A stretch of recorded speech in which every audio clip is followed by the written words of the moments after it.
So when we think about Genesis, we think about the 100-point cap.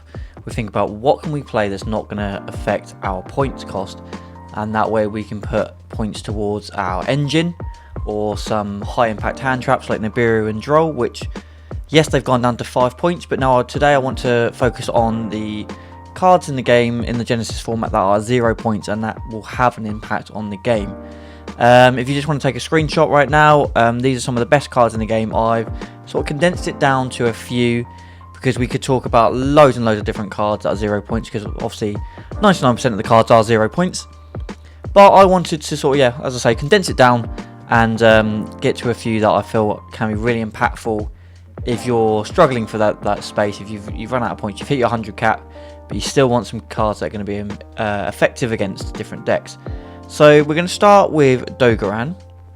Dogoran is just a symbol for pretty much all the kaijus. So I've just gone with Dogoran because, as you know from my channel, I'm playing Fire King, so it's a fire. So it just symbolises a bit of my own personal preference. Obviously, the kaijus are just 1-for-1 removal. There can be some very troublesome monsters in the game, and just being able to get rid of them with a kaiju is very effective. So if you've got space in your side deck, absolutely free of whatever kaiju you want. It's probably going to be Genesys because it's got that 2300 attack, just so it's something easier to beat over, but whatever takes your preference and whatever suits your deck and your playstyle. Next we have another fire monster. You're seeing the theme here. Lava Golem. It's just essentially a kaiju that can get rid of 2 monsters on the board. However, it does take the normal summon, so you need to be very careful around Lava Golem.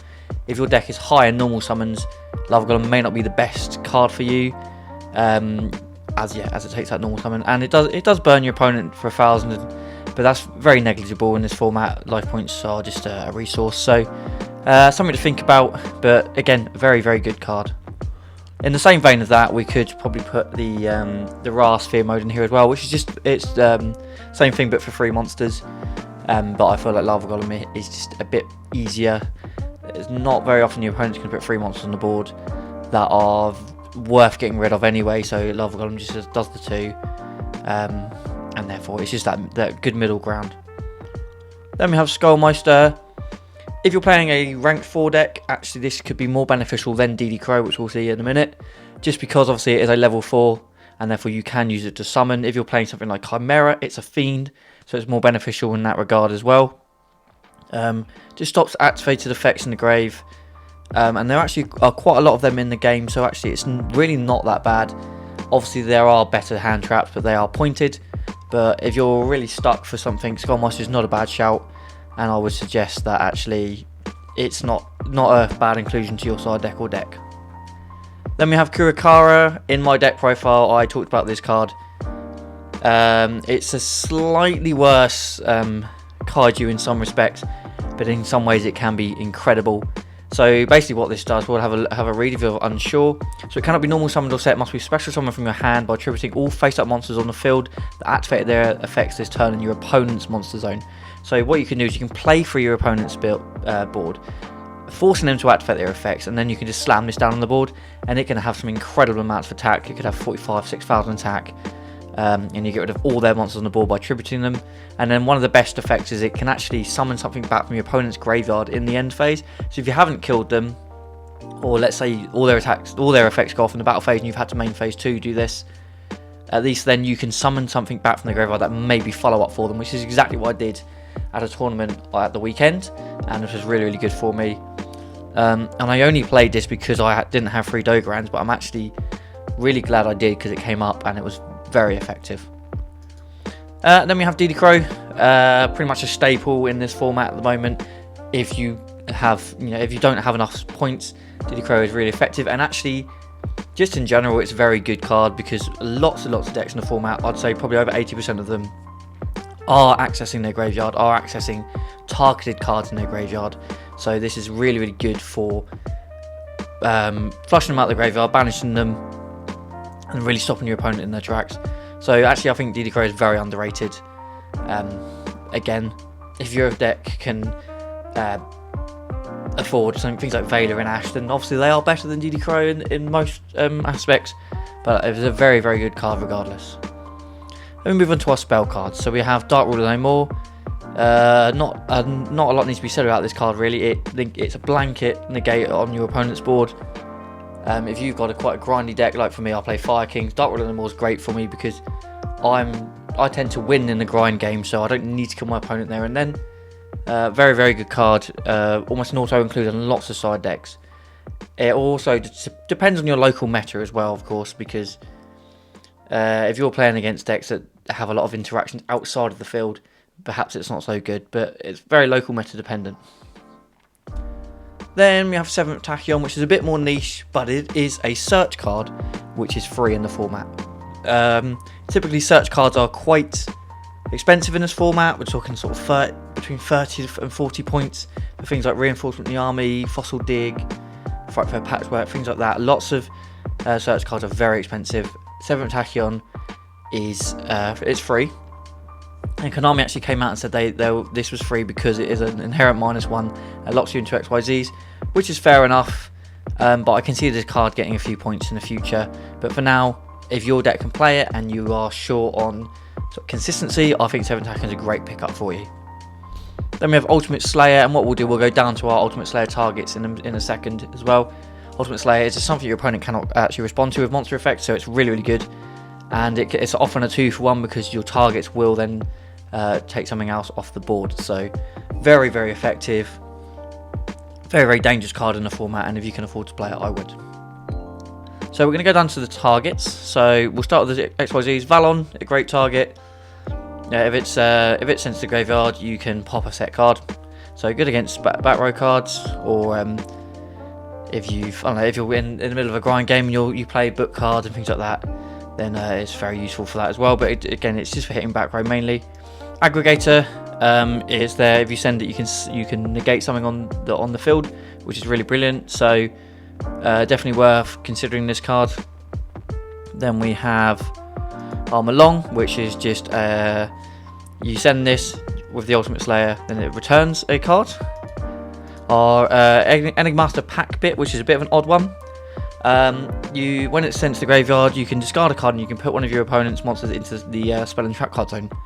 So a very niche interaction and kind of removal, which is really good. And that can actually stifle your opponent as well, because a lot of the time it's very difficult for your opponent to actually get that card out of the spell and trap card zone. For example, if they needed it back in the extra deck, or back in the deck, or back in their graveyard. And then some pretty normal ones. Garura draws you the card. And then we have the Skull Wagon, which can destroy spells and traps by banishing it from the graveyard.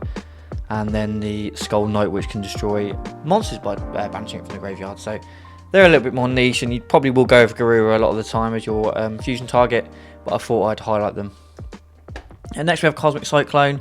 We could also have Twin Twister in here as well, but just generic back row removal. I don't see it come up very often. Actually, I have it in my side deck, and I didn't side it in at all at my tournament. So it's something I might take out for myself, but that's because I have other forms of removal. And speaking of other forms of removal, we have Final Bringer of the End Times. It's not applicable in every deck, but it is a 1-for-1 removal card. It's very good. It dodges things as well, and it can be used on both monsters and spells and traps. So it's a very sort of generic and utility card in that respect. Then we have one I don't see very often, which I actually really, really like, and this has been used against me quite a lot, is Spellbound. So if you're playing against especially Synchro and XYZ decks, if your opponent is to put a tuner and a non-tuner on the board and you Spellbound them, those monsters are stuck. They cannot be used for XYZ, they cannot be used for Synchro. Fusion may be a little bit different, because if your opponent, let's say, uses a spell card to fuse, they may be able to fuse from hand, so it's a bit more difficult around fusion, but I still think it can hit them quite heavily as well, depending on what deck you're playing. If you're playing against Draco Tail, they go, okay, I'll just fuse from hand. However, Spellbound against Synchro decks and XYZ decks, I think is very, very good, and it's going to clog your opponent's field as well. So then on your turn, you can then just go ahead and pop those, get rid of those monsters in any fashion you like, and therefore they've wasted those summons. Then we have Mirage of Nightmare, again a bit more of a niche one. I find this, if you're playing a high hand trap count in your deck, Mirage of Nightmare is amazing. You can build a board, you can slap down Mirage of Nightmare at the end of the turn, and then you could draw into additional hand traps. And if you're playing something like White Forest, for example, which I am planning to make a deck on, this is brilliant in White Forest because you can just send it away with your deer bells afterwards. So you set up your board, which is incredibly powerful already in White Forest. You slap down a Mirage Nightmare, draw four more cards, two to four more cards depending on what you've got in your hand, and then you can just send, like I say, send this away, and then you've got 4 additional cards in your hand, which could be things like Droll, Ghost Mourner, things like that. So for extra interruption, I think this card is incredibly powerful for a 0-point card, but it's only applied in certain decks. Radiant Typhoon, for example, can play this very well because they can just search MST and they can pop it themselves. So if your deck can play it and you have quality ways to get this off the field in your opponent's turn, I would recommend playing it. And even if you can't get it off your opponent's turn, there are cards in your hand that will benefit being in the graveyard, or there are hand traps you can draw which will stop your opponent. So even if you have to discard some cards, it's not the end of the world, and it's something I would experiment with. Then we have Swords of Concealing Light. We'll have a look at this one. So this is basically a Book of Eclipse, but the opponent cannot change the battle positions at all. So it's not a quick play, but it's very effective, and it can clog your opponent's board. And as we know, we've only got the 5 zones rather than the 6 now. This is very, very strong, and something I don't see played a lot, but I think can be very, very impactful. So I would suggest giving this card a go. I think it's incredible. Breakthrough Skill is our generic negate. Now in Genesys, sometimes we go to further turns than just turn 1 and 2, and then this can become a very good grind game card because you can banish it from your graveyard in following turns and banish something on your opponent's side of the field. And I think that's very, very, very beneficial if your deck aims to grind throughout a few turns. So it's your generic negate, but very, very good. Then we have Dracotail Flame, and obviously out in Dracotail you're playing this. However, this is just a generic spell negate. So if you're playing against a deck that has incredibly strong spell cards, or even breakers, things like Ultimate Slayer or Dark Ruler, Dracotail Flame can be the difference maker there.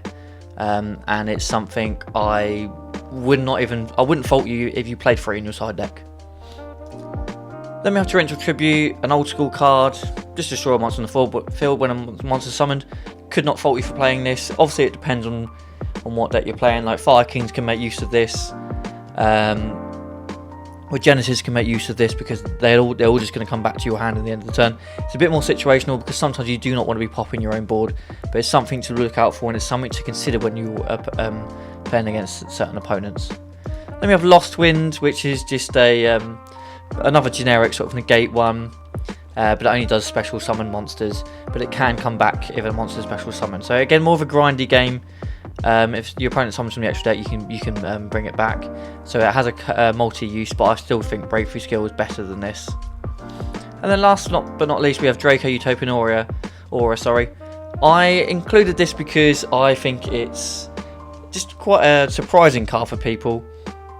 I did use it for a little bit in my deck, and it's quite funny because you can actually special summon those monsters back to your field. Like in the same sense of Kurakara, sometimes special summoning a monster back from your opponent's graveyard can really stifle them because they may have needed that card for follow-up.